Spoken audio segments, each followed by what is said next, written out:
Buenas para todos. A continuación haremos la presentación de la fase 4 del curso Estructura Molecular, Evaluación y Acreditación, Unidad 1, 2 y 3. Trabajo final. Presentado por mi persona, José Andrés Pupo, por el compañero Leonardo Jiménez, el compañero Miguel Ángel Vergara y el compañero Wilson Everland Mendoza. Tutor, Dolphy Rodríguez. Colombia, mayo de 2018. ¿En qué consiste el trabajo?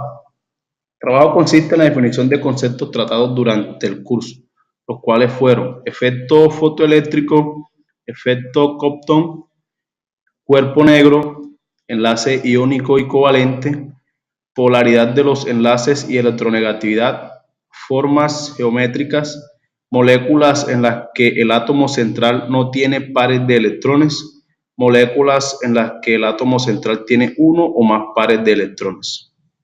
Comenzaremos por el efecto fotoeléctrico. ¿En qué consiste el efecto fotoeléctrico? Este es un fenómeno en el que las partículas de luz llamadas fotón impactan con los electrones de un metal arrancando sus átomos. Si lo llevamos al ejemplo, quiere decir que si iluminamos una superficie metálica con un haz luminoso de frecuencia apropiada, se emiten electrones de la superficie. Este descubrimiento se atribuye a Henry Hertz en 1887. Efecto Compton. Fue estudiado por el físico Arthur Compton y consiste en el aumento de la longitud de onda de un fotón cuando choca con un electrón libre y pierde parte de su energía. Es lo que observamos en la imagen. Si el fotón incidente se estrella con su electrón, este forma un ángulo y un ángulo de dispersión. Lo podemos ver mediante la práctica.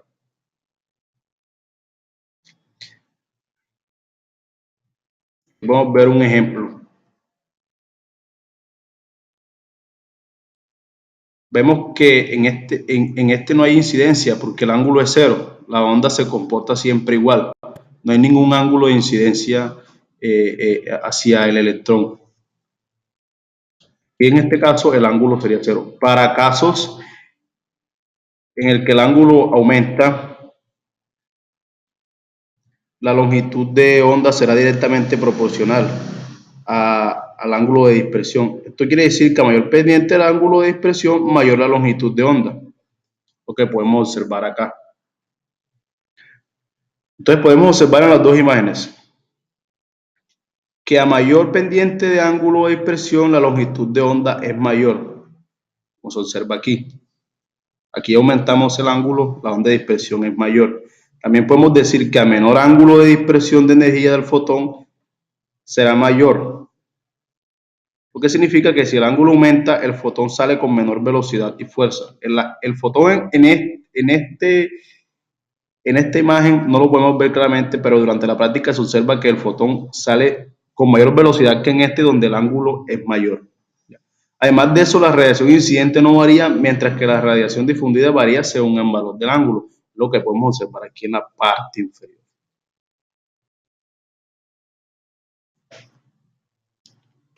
Lo que decíamos, si no hay ángulo de elevación, entonces el rayo resultante será igual a la longitud de onda, cuando el ángulo es cero.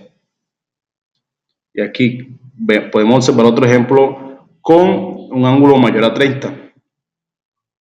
Ángulo mayor a 30, vemos que la onda es mayor.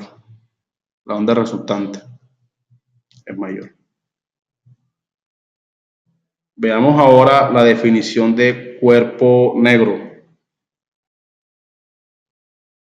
Un cuerpo negro es un objeto teórico, o sea, ya demostrado que absorbe toda la luz y toda la energía radiante que incide sobre él. Nada de la radiación incidente se refleja o pasa a través del cuerpo negro. O sea, todo lo que se choque con este cuerpo negro será absorbido. Nada se reflejará, nada pasará. Lo que nos quiere decir la definición. Una fuente de luz o cualquier otro tipo de fuente de energía será absorbida por el agujero negro.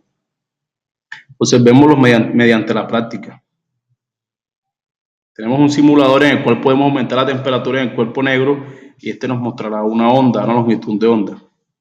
podemos observar que al aumentar la temperatura, la curva de intensidad se aumenta, por lo que aumenta el brillo en el color del espectro del cuerpo negro. También podemos observar que al aumentar la temperatura, la longitud de onda se nos amplía, pasando por la gama de colores, empezando por el rojo, verde y azul. También la intensidad empieza mucho más cerca al eje de la X con el aumento de la temperatura. La siguiente tabla se presentan los datos en las diferentes regiones del espectro. O sea, hicimos una práctica y con diferentes resultados, diferentes valores, se nos dieron estos diferentes resultados de espectros y de longitudes de onda. Ahora vayamos a lo que es enlace iónico y enlace covalente. Enlace iónico. Se llama enlace iónico a la unión que se da entre átomos con cargas eléctricas distintas, uno con carga positiva llamado catión y otro con carga negativa llamado anión, y se da generalmente entre compuestos metálicos y no metálicos. Podemos observar en la imagen una unión entre dos átomos, uno es de sodio y el otro es de cloro, los cuales tienen cargas eléctricas distintas. De esta unión resulta el compuesto que comúnmente conocemos como cloruro de sodio o la sal. El sodio es considerado un metal y cuenta con un electrón en su último nivel. Un no metal, perdón, el sodio es un no metal y cuenta con un electrón en su último nivel. Aquí lo podemos observar. El cloro es considerado un metal y cuenta con 7 electrones en su último nivel. El sodio, por la diferencia que hay entre electronegatividades, cede su electrón y así se completa la configuración electrónica del cloro, 8 electrones. Se llama y se forma el compuesto. Una de las principales características de estos enlaces es que son fácilmente solubles en el agua. O sea que ya después de que este compuesto se forma, que es la sal, si lo llevamos al agua, se diluirá fácilmente. Eso lo podemos ver, lo hemos visto muchas veces en la vida cotidiana. Enlace covalente. A diferencia del iónico, en el que tiene que haber diferencia de electronegatividades, en el enlace covalente dos átomos se unen para alcanzar el octeto estable, compartiendo electrones de su último nivel, o sea, 8 electrones en el último nivel. A diferencia del hidrógeno, el cual alcanza la estabilidad con 2 electrones. Veamos el ejemplo. Aquí tenemos un átomo de hidrógeno, el cual tiene en su último nivel un electrón, y un átomo de cloro nuevamente, el cual tiene 7 electrones en su último nivel, como ya lo habíamos dicho. A diferencia del enlace iónico, en este enlace los dos se unen, que todos dos necesitan un electrón, cada uno, para alcanzar su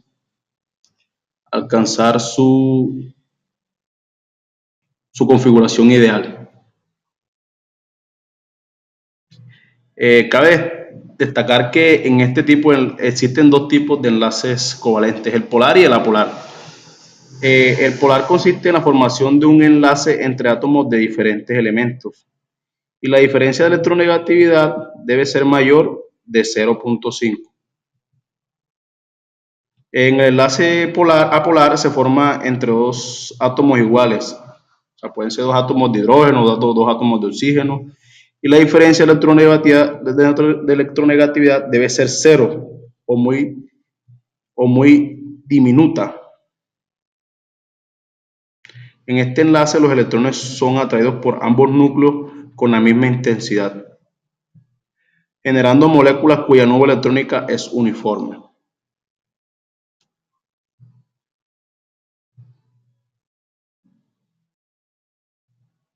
Polaridad de los enlaces y electronegatividad.